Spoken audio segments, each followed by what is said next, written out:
ನನ್ನ ತಮ್ಮ ಊರಿನಿಂದ ಏನೇನೆಲ್ಲ ನನಗೋಸ್ಕರ ಅಕ್ಕನಿಗೋಸ್ಕರ ತಗೊಂಡಿದ್ದಾನೆ ನೋಡೋಣ. ಅಮ್ಮ ಅಪ್ಪ ಊರಿಂದ ತರಕಾರಿ ಎಲ್ಲ ಕಳಿಸಿದ್ದಾರೆ. ಬ್ಯಾಗು ಓಪನ್ ಮಾಡಿದೆ. ನುಗ್ಗೆಕಾಯಿ, ಇದು ನಮ್ಮ ಮರದ್ದೇ, ನಮ್ಮ ಮನೆ ಮುಂದೆನೇ ಇದೆ ನುಗ್ಗೆ ಮರ ಅದ್ರದ್ದು. ಆಮೇಲೆ ಏನೇನಿದೆ, ಫಸ್ಟ್ ಎಲ್ಲ ತೆಗೆದಿಡ್ತಾ ಇದ್ದೀನಿ, ಆಮೇಲೆ ಓಪನ್ ಮಾಡ್ತೀನಿ ಏನೇನಿದೆ ಅಂತ.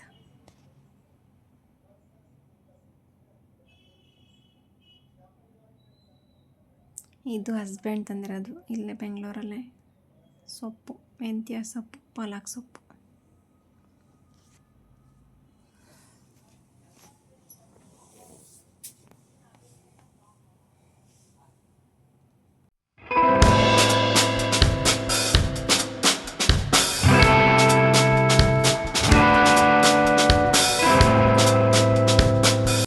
ತಮ್ಮ ಧರ್ಮಸ್ಥಳಕ್ಕೆ ಹೋಗಿದ್ದ, ಹಾಗಾಗಿ ಪ್ರಸಾದ ಎಲ್ಲ ಕಳಿಸಿದ್ದಾರೆ. ಬೊಟ್ಟಿದೆ, ಧರ್ಮಸ್ಥಳ ಪ್ರಸಾದ. ಇದು ಪ್ರಸಾದ ಎಲ್ಲ ಒಂದು ಕಡೆ ಇಟ್ಬಿಡ್ತೀನಿ ದೇವ್ರ ಮನೇಲಿ.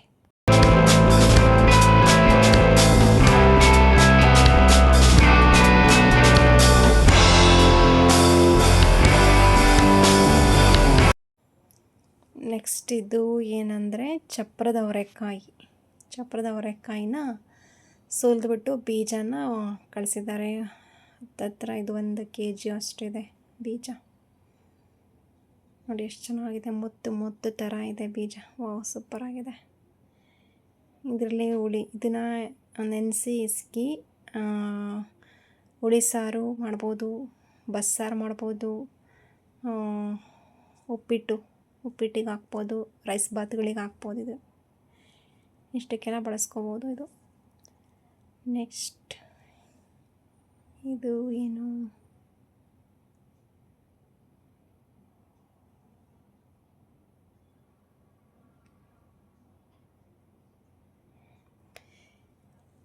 ಇದನ್ನು ಬಸ್ಸಾರು ಮಾಡ್ತೀವಿ. ಇದನ್ನು ನಾವು ಸಡೆಕಾಯಿ ಅಂತ ಹೇಳ್ತೀವಿ. ಇದನ್ನು ಬಸ್ಸಾರು ಮಾಡ್ತೀವಿ, ಕಣ್ಣಿಗೆ ತುಂಬ ಒಳ್ಳೆಯದಿದ್ದು.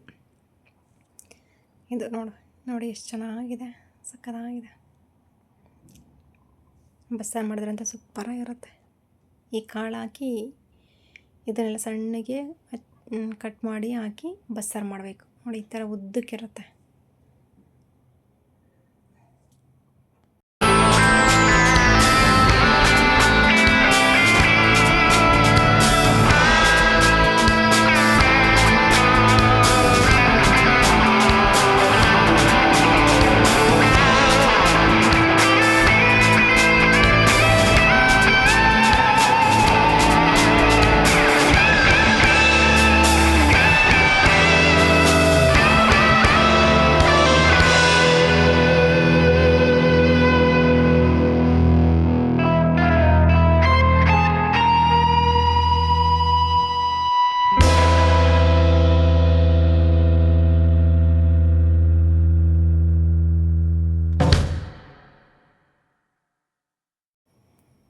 ಇದು ಟೊಮ್ಯಾಟೊ,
ಎಷ್ಟೊಂದು ಕಳಿಸಿದ್ದಾರೆ. ಬೆಂಗಳೂರಲ್ಲಿ 10 ರೂಪಾಯಿಗೆ 3 ನುಗ್ಗೆಕಾಯಿ ಕೊಡ್ತಾರೆ.